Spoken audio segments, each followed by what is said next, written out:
देखो ये हमारा क्वेश्चन क्या है, इन यंग डबल स्लिट एक्सपेरिमेंट जो हमने लाइट यूज की है उसकी वेवलेंथ कितनी है 6000 एंगस्ट्रॉम। तो हमने गिवन में लिख लिया lambda is equal to 6000 angstrom और इस एंगस्ट्रॉम की वैल्यू क्या होती है 10 raise to the power minus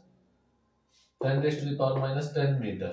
ठीक है भाई, हमने ये लाइट यूज की है जो क्या बनाती है इंटरफेरेंस पैटर्न बनाती है स्क्रीन के ऊपर। तो इसके लिए हम एक डायग्राम बना लेते हैं। ये हमारा डबल स्लिट एक्सपेरिमेंट था, यहां से लेके यहां तक स्क्रीन की डिस्टेंस कितनी है d। ये क्या है distance of the slits d। ठीक है, और इसके लिए हमारा फ्रिंज विड्थ का फॉर्मूला आया था beta is equal to lambda capital D by small d। इसको हमने बोल दिया इक्वेशन नंबर 1।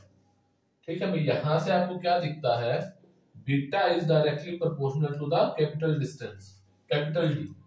जितना दूर होगा ये विड्थ उतनी ज्यादा होगी। ठीक है, अब इस क्वेश्चन में क्या बोला the fringe width changes by 1.5 millimetre. मतलब ये जो बीटा की वैल्यू है ये चेंज हो गई कितनी 1.5 मिलीमीटर से। जब हमने क्या किया when the screen is brought towards the double slit, जो ये स्क्रीन है इसको क्या किया इसकी तरफ लेके आए। क्लियर, जब इसकी तरफ लेके आएंगे तो ये d क्या हो जाएगा लेस, कम हो गया, इसका मतलब फ्रिंज विड्थ कम हो जाएगी। तो यहाँ पे बोला है कि चेंज हो रही है, तो चेंज ज्यादा हो रहा है या कम हो रहा है, तो आंसर है कम हो रहा है क्योंकि ये d कम हो रहा है। और कितना कम हो रहा है 1.5 मिलीमीटर mm। अगर इसको हम मीटर में कन्वर्ट करें तो क्या होगा 1.55 millimetre is equal to 1.5 into 10 raise to the power minus 3 metre. अब अगर ये पॉइंट हटाते हैं तो इसके नीचे 10 लगा देंगे और ये 10 ऊपर लेके जाएंगे तो ये वैल्यू 3 की जगह क्या हो जाएगी 4। और अगर इसको ऐसा लिखना चाहें 1 2 3 4 मीन्स 0.0015 मीटर।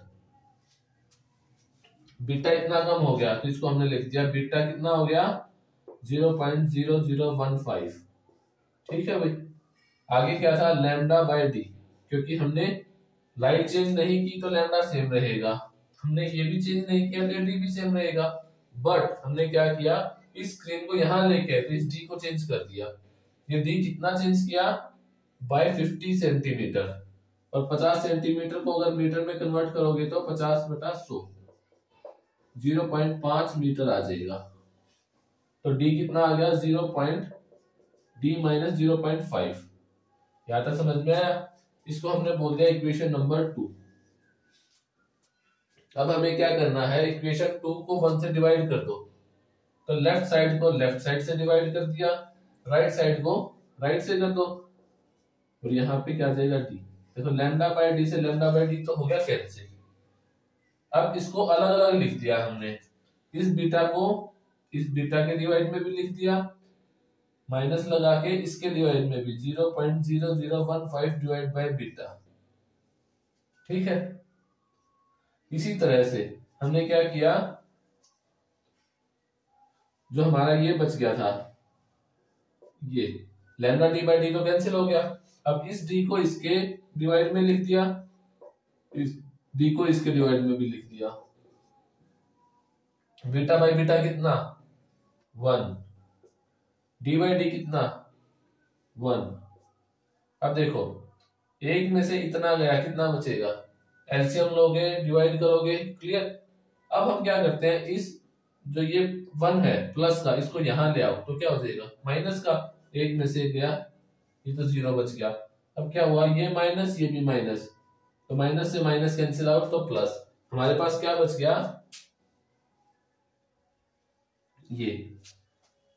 ठीक है भाई, यहां से हमने इसकी वैल्यू निकाल दी फ्रॉम इक्वेशन 1। हमने क्या किया इसको बीटा को तो ऊपर ले गए और डी को नीचे ले आए,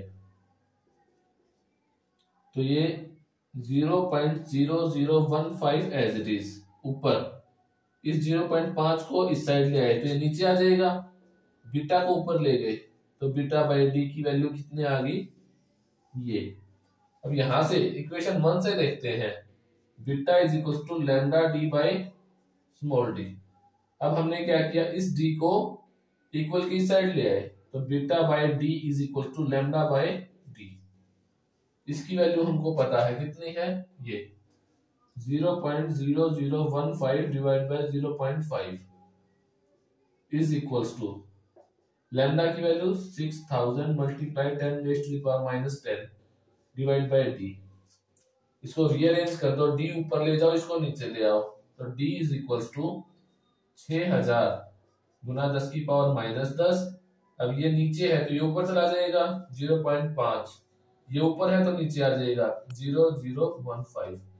जब इसको सोल्व करते हैं तो आंसर कितना आता है 0.2 into 10 raise to the power -4 metre. Solve करके देख लो भाई।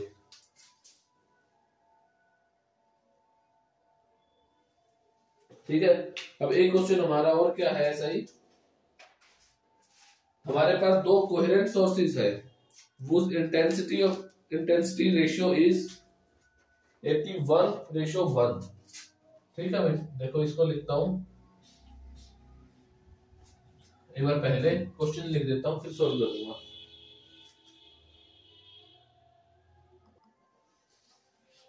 हमारा क्वेश्चन क्या है, दो कोहेरेंट सोर्सेज हैं जिनका इंटेंसिटी का रेशियो कितना है 81:1। तो हमने दो वेव मान ली, I1 जो पहला सोर्स है उससे I1 वेव निकल रही है, जो दूसरा सोर्स है उससे I2 इंटेंसिटी की वेव निकल रही है, और इनका रेशियो कितना है, I1 रेशियो I2 इज 81:1। ठीक है भाई, तो I किसके बराबर होता है, एम्पलीट्यूड का square divide by second amplitude का स्क्वायर। 81 क्या हो जाएगा, 9 का स्क्वायर, और ये 1 का स्क्वायर, मतलब A1 की वैल्यू आ गई 9, A2 की वैल्यू आ गई 1। अब हमसे पूछा क्या गया है, calculate the ratio of intensity of maxima and minima. तो मैक्सिमा पे इंटेंसिटी क्या होती है, ये होती है A1 प्लस A2 इसका whole square. Intensity of minima क्या होती है, A1 माइनस A2 का होल स्क्वायर, और हमें इनका रेशियो निकालना है तो डिवाइड कर दो। इसको हम क्या बोलेंगे, I maxima divide by I minima is equals to A1 की वैल्यू कितनी है 9, A2 की 1, और इसका स्क्वायर, इसकी कितनी है 1 माइनस 1, इसका स्क्वायर 10 का स्क्वायर बटे 8 का स्क्वायर, 100 रेशो 64। अब इसको थ्रू 4 से डिवाइड कर दो तो 25:16। ये intensity of maxima and minima का रेशियो आ गया। ठीक है भाई, इस तरह के क्वेश्चन हमने कुछ पहले भी किए थे और ये आपका डाउट था तो ये सोल्व कर दिया।